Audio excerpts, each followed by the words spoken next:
Hello everyone, welcome to Sri Ram's IS. I hope everybody is doing good. शुरू करते हैं आज का सेशन.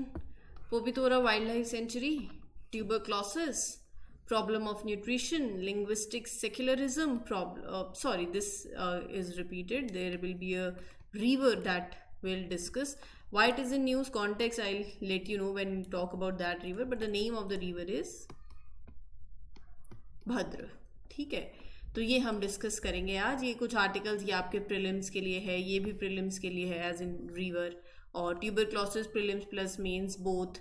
एंड लिंग्विस्टिक सेक्युलरिज्म और प्रॉब्लम ऑफ न्यूट्रिशन, ये आप अपने पॉवर्टी एंड हंगर इश्यूज से कनेक्ट कर सकते हो. Paper 2 linguistic secularism, paper 2 again, so that way you can connect it with.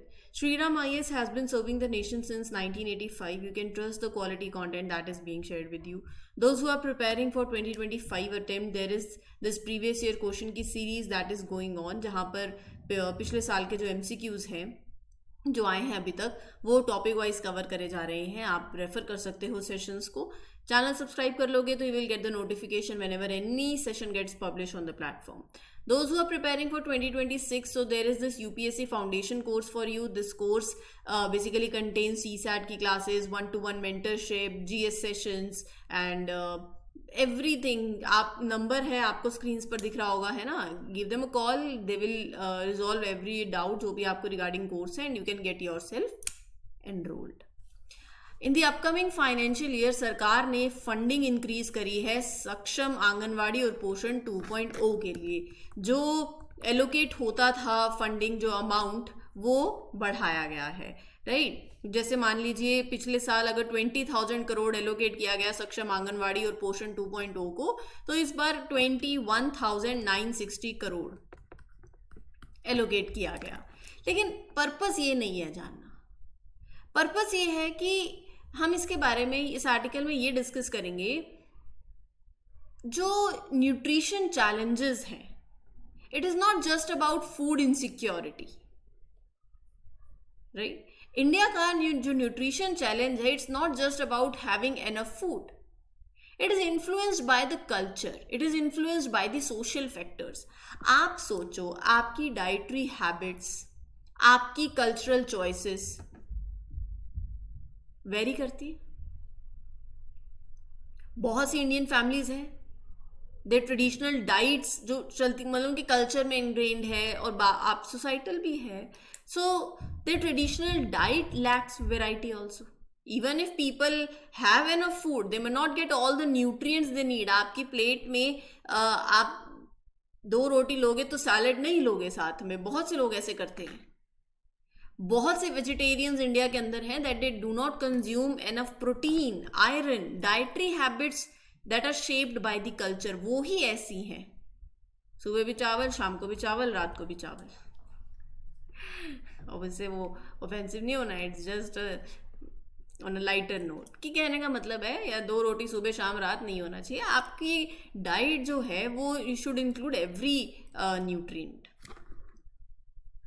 Right, अगर प्रोटीन, आयरन, विटामिन ये नहीं होगा, there will be the risk of anaemia.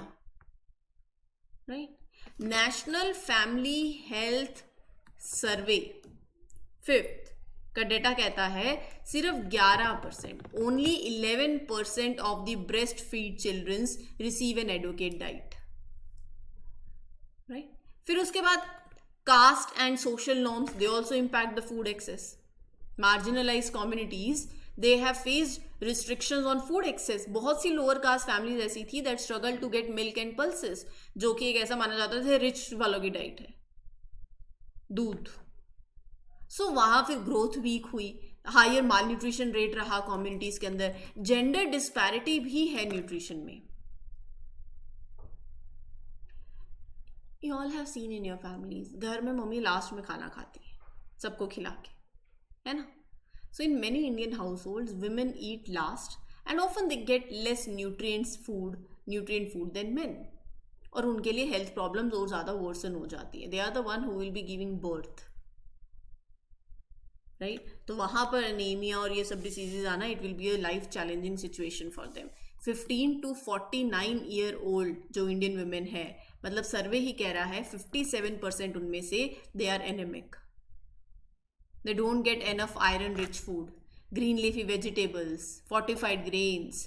फिर urbanization and process food consumption इतना होने लगे, जैसे जैसे लोग सिटीज़ की तरफ मूव कर रहे हैं, they are earning more money, they start eating more fast food, process food, sugar में इतना ज़्यादा, अनहेल्दी फैट, फाइबर नहीं है, they lack essential nutrients, diabetes का रिस्क, हाई बीपी का रिस्क, ओबेसिटी का रिस्क. डेटा सर्वे कह रहा है कि 23% विमेन और 22% मेन इंडिया के अंदर they are overweight for obese. ये जो शुगरी ड्रिंक्स, जंक फूड का कंजम्पशन है, it is leading to rise in diabetes, hypertension, limited nutrition focus beyond maternal and child health. मैं इसी पे ही बात कर रही थी अभी. बहुत सी न्यूट्रिशनल पॉलिसीज हैं जो फोकस करती है on pregnant womens and childrens, right. लेकिन बाकी जो ग्रुप्स हैं such as elderly, working men, they are ignored also, even though they also face nutrition related health problems, right? So these are certain points that you can write in your answers. Now the question is, ठीक है, India की nutrition policies जो हैं they are mainly focusing on pregnant women and young childrens, they overlook many other groups. क्यों? बहुत से, जैसे सक्षम आंगनवाड़ी है, पोषण 2.0 है, they are focused on improving the nutrition for mothers, for childrens. This is important. But teenage boys, elderly people, working man, they are left out, right. सरकार की जो पॉलिसीज हैं nutrition related, they focus on preventing undernutrition, ठीक है. लेकिन आप lifestyle diseases को address ज्यादा करें, जैसे मैंने आपको बताया. Middle class are ignored. वो जो बीच में रह जाता है वो हमेशा इग्नोर ही होता है ना. वो होता है कि एक बड़ा भाई बहन, एक छोटा, बड़े को सबसे ज़्यादा प्यार मिलता है, छोटे को सबसे ज़्यादा प्यार मिलता है. अगर आप सेकंड नंबर वाले हो तो आपको वो होता है कि मतलब हम इधर के भी नहीं रहते, उधर के भी नहीं रहते, ठीक है. ये वैसे आप कहीं भी लगा लो, या तो आप अच्छे से, बहुत अच्छे से पढ़ो, या बिल्कुल मत पढ़ो. बीच वाले 88%, वो कहेंगे मैं, देखो कहने का मकसद ये है कि अच्छे से पढ़ो. अगर पढ़ना है, निकालना है तो अच्छे से निकालो. ये नहीं है कि इधर या बीच का चलते हैं, कभी कर लिया कभी नहीं किया, ऐसे नहीं होना चाहिए, ठीक है. अच्छा, ये जो नेशनल पॉलिसीज होती है ना, ये one size fit all approach नहीं हो सकती, क्योंकि food across the country same type का नहीं है. Different regions have different dietary habits,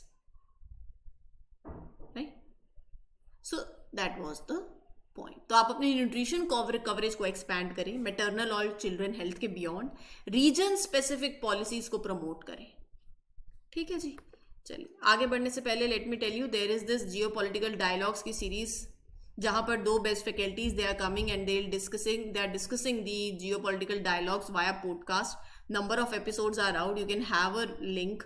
You can refer to it. Available on the platform. ये आपको मेंस में भी काम आएगा, प्रीलिम्स इंटरव्यू में भी काम आएगा.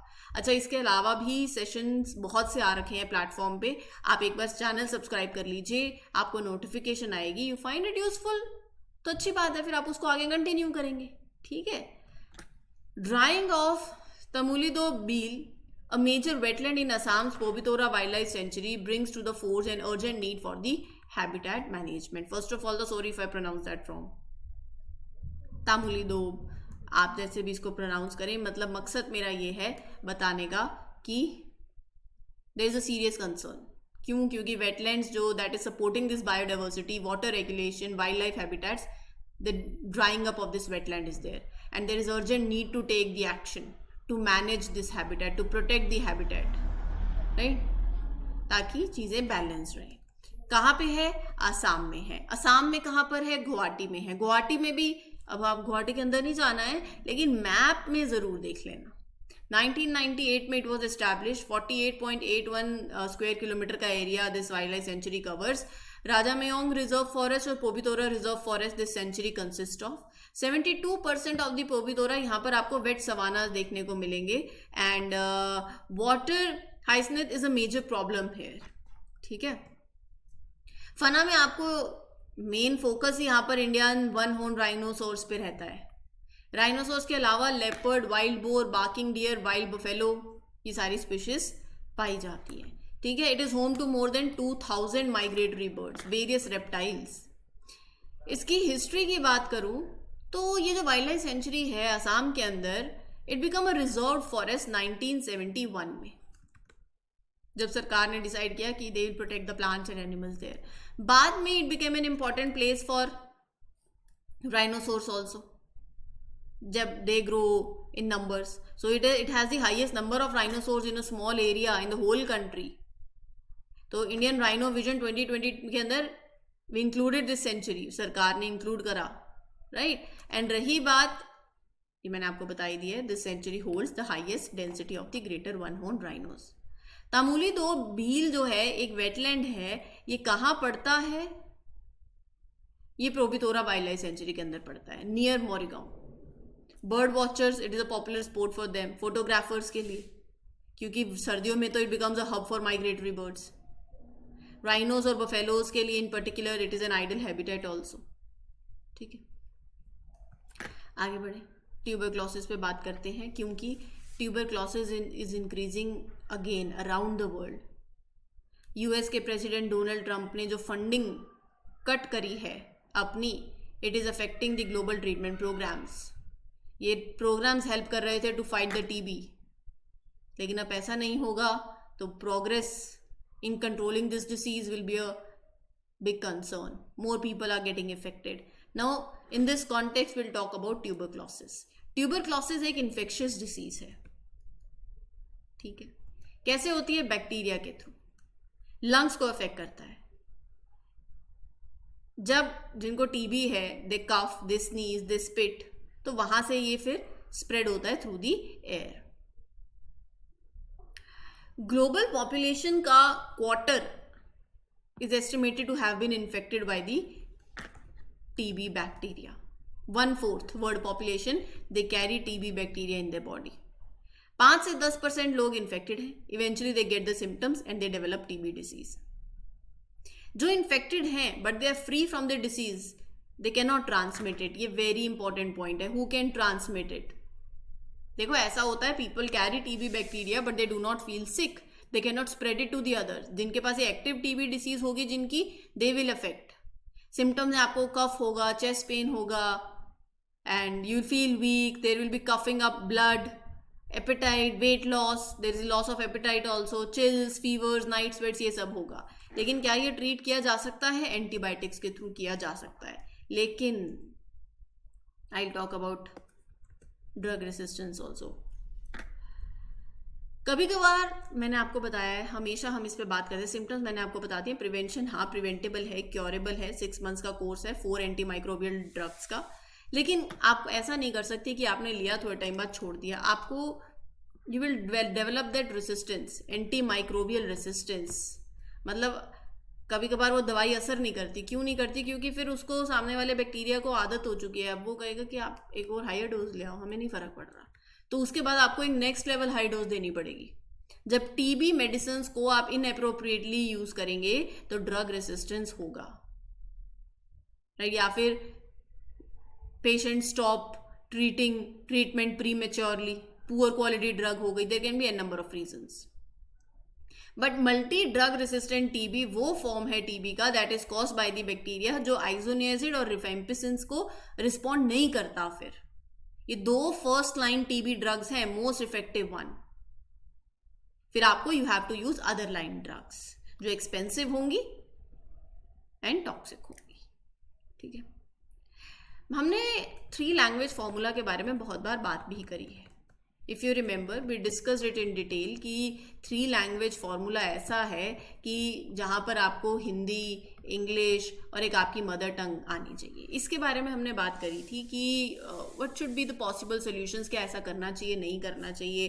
वी टॉक्ड अबाउट कि स्कूल्स में infrastructure we need to make sure कि वो अवेलेबल होना चाहिए, बुक्स फिर होनी चाहिए, क्या वो टीचर्स अवेलेबल होने चाहिए, right. There are various concerns जो पहले ही स्कूल्स फेस कर रहे हैं, उसके बाद that will be an added burden. क्या बच्चे 3 लैंग्वेज एक साथ सीख पाएंगे? नहीं सीख पाएंगे। देयर कॉग्निटिव स्किल्स पे भी इट वॉज कनेक्टेड विद। तो तमिलनाडु के चीफ मिनिस्टर ने सेंटर को एक्यूज किया है कि उनका जो हिंदी इम्पोज कर रहे हैं, they are destroying Tamil Nadu's progress in the education, right. तो यहाँ पर देखो बहुत सी चीज़ें हैं जो हमें कवर करनी चाहिए।